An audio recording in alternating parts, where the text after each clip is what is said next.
Good morning. हम लोग chapter पढ़ रहे हैं सर। तो तीनों चैप्टर एक दूसरे से कोरिलेटेड है। तो जो भी चैप्टर पढ़ रहे हैं उसमें हम लोग प्रेजेंटेशन कर रहे हैं, मतलब प्रेजेंट कर रहे हैं कि जो भी डाटा है उसको इस प्रकार प्रेजेंट करेंगे। ठीक है।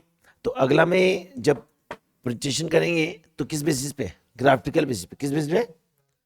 तो ग्राफिकल बेसिस पे जब डाटा को रिप्रेजेंट करते हैं तो उसके आधार पे और भी डाटा क्या होता है हमारा इजी होता है। जैसे आप लोग बताते हैं एक एग्जाम्पल। जैसे मान लीजिए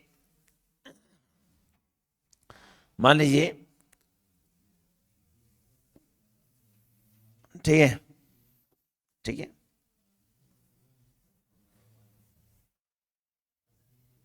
ठीक है। तो मान लीजिए को ग्राफ में आपका एक न्यूमेरिकल डाटा में ग्राफ इस प्रकार रिप्रेजेंट करता है ना। तो ये ग्राफिकली रिप्रेजेंट कर रहा है किस बेसिस पे? कि किस ईयर में कितना बढ़ा, कब डाउन हुआ, कब इंक्रीज किया, कब डिक्रीज किया। कभी कभी ग्राफ देखते होंगे आप लोग का इस प्रकार भी ग्राफ रहता है ना सर।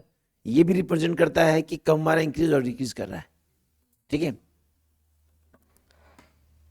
देखिए ग्राफ का यूज बेसिकली आप लोग देखते होंगे, अभी तो यूज देखते होंगे, मेडिकल लाइन में देखते हैं सर। जब हमारा चेकअप होता है बॉडी का तो उस कंडीशन में आप लोग को एक पिक्चर दिखता होगा, स्कैन होता है तो आपका ऐसा दिखता है कभी भी, है ना सर। क्या मतलब अप एंड डाउन डिक्रीज दिखाता है। तो ये ग्राफिकली बता रहा है कि आपके बॉडी स्केल में जो सेल है वो किस प्रकार काम कर रहा है, क्या कमी है, क्या क्या कमी है, उस कमी को कैसे दूर किया जाए। तो उसी प्रकार एक न्यूमेरिकल स्टडी के तहत जब हम लोग जीडीपी निकालते हैं या डाटा को रिप्रेजेंट करते हैं ना सर, तो ये रिप्रेजेंट करते हैं कि कौन साल में कितना हमारा बढ़ रहा है, कितना हमारा घट रहा है। ठीक है। जैसे मान लीजिए 10 हम लोग जानते हैं कि हर 10 ईयर के बाद हम लोग का पॉपुलेशन का क्या होता है, सर्वे होता है हर 10 साल में।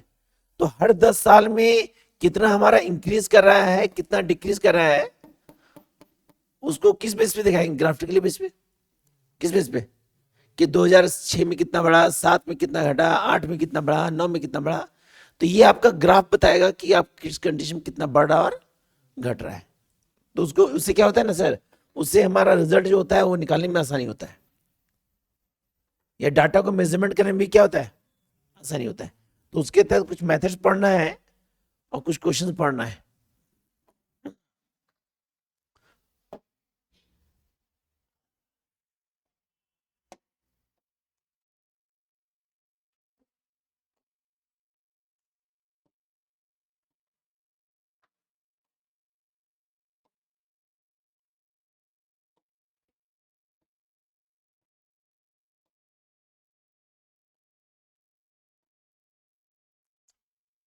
बोला है graphic time series and frequency distribution presentations of data. सबसे पहला क्वेश्चन बोला हमारा कि the graph showing time series is called. सबसे पहला क्वेश्चन बोला है द ग्राफ शो कर रहा है टाइम सीरीज कॉल्ड, किस बेसिस पे? हिस्टोग्राम, टाइमली डायग्राम, और गिव ऑल ऑफ। तो यहां पे क्या होगा सर? Timely diagram. क्या होगा सर? क्योंकि हम लोग का चैप्टर ये टाइम सीरीज से रिलेटेड है। किसे है? अगला, क्योंकि हर साल का अलग अलग ग्राफ बताता है सर। तो वो उसका ड्यूरेशन बता रहा है, उसका टाइम बता रहा है। अगला बता रहा है कि how many step there any graph paper. How many step, कितना स्टेप होता है ग्राफ पेपर का। तो ऑप्शन क्या होगा सर हमारा? 4। कितना होगा सर? 4। अगला क्वेश्चन बोला है the graph showing a time series called. The graph showing show कर रहा है a time series is called histogram, histogram, histogram, historigram, और ogive all of this.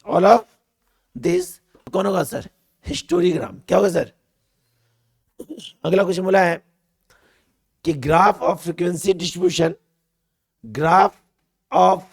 Distribution is called histogram, median, mode, mean. तो ध्यान दीजिए mean, median, mode है centre tendency का part होता है। मीन मीडियन मोड ये सेंट्रल टेंडेंसी का पार्ट होता है, और यहां बोला है frequency distribution is called. Graph को कौन रिप्रेजेंट करेगा मेरा, कौन करेगा, हिस्टोग्राम, याद रखेंगे सर। नेक्स्ट क्वेश्चन है, जो भी बता रहे हैं इसको लिखिए सर, है ना, वरना 2 से 3 बार सुन लेंगे दिक्कत नहीं होगा। नेक्स्ट क्वेश्चन हमारा है कि histogram is a graphical presentation of frequency distribution of a question बोला है a histogram is a graphical presentation of a frequency distribution of a individual discrete continuous none of this. कौन है sir, continuous series, किस base पे sir, क्योंकि जब भी हमारा बोल रहा है पे याद सुनिएगा, a histogram is a graphical presentation of a frequency, तो जो फ्रीक्वेंसी होता है ना सर वो हमारा डिस्क्रीट में भी होता है, लेकिन बोला हमारा कि उसको डिस्ट्रीब्यूशन कर रहे हैं, किसमें कर रहे हैं, तो किस बेस पे लिखेंगे, कंटिन्यूअस, क्योंकि हम लोग जानते हैं सीरीज 3 ही होता है, एक होता है इंडिविजुअल, एक होता है डिस्क्रीट, एक होता है कंटिन्यूअस। क्या होता है, अगला क्वेश्चन बोला है क्वेश्चन नंबर 6, क्वेश्चन 6 बोला है हमारा कि फॉल्स बेस लाइन ऑप्शन दिया है necessary in graphical diagram, clears graphical representation and make it attractive. तीसरा बोला useful in pie diagram, none of the above. तो जो फॉल्स बेस लाइन होता है ना सर, वो clear graphical representation and the make and attractive होता है। क्या होता है सर, वो अट्रैक्टिव होता है हमारा, है ना। अगला बोला हमारा कि the basis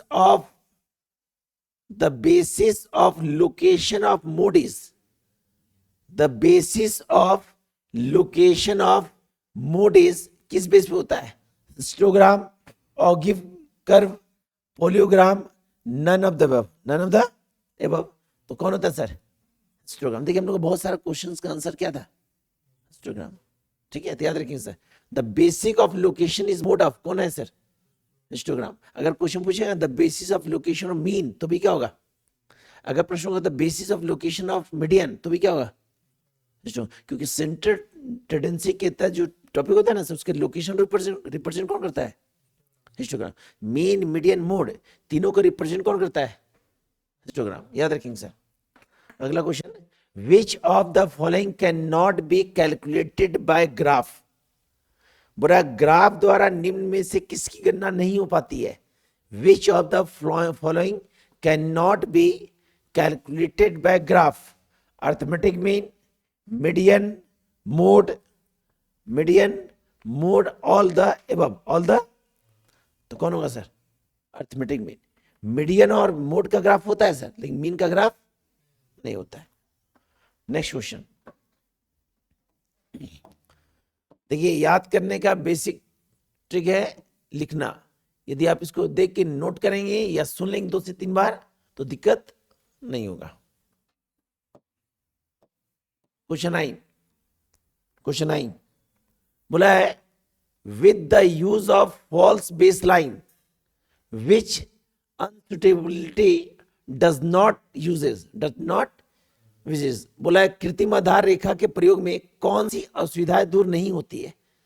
wastage of graph paper, clear and present in effective graph, use of more money and labour.